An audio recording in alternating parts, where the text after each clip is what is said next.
যে সরকারি চাকরিতে কোটা সংস্কার চেয়েছিল, এখন নিজেরাই হয়ে গেছে সরকার।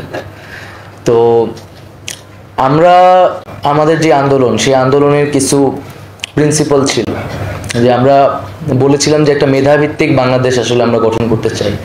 তাই আমরা মনে করেছিলাম যে সরকারি চাকরিতে মেধাটা প্রায়োরিটি থাকা উচিত।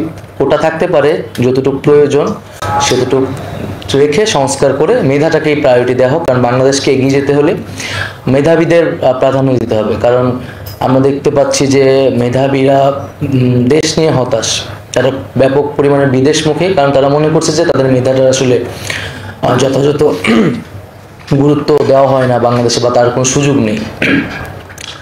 দ্বিতীয়ত, আমরা এই যে একটা অভ্যুত্থান আসলে হয়ে গেল একটা কোটা সংস্কার আন্দোলন থেকে, এটা একটা রাষ্ট্রীয় একটা ন্যাশনাল মুভমেন্টে পরিণত হইল। এর এর একটা অ্যাসপাইরেশন আছে, একটা আকাঙ্ক্ষা আছে যে এত এত মানুষ আসলে নেমেছে, শহীদ হয়েছে, রক্ত দিয়েছে।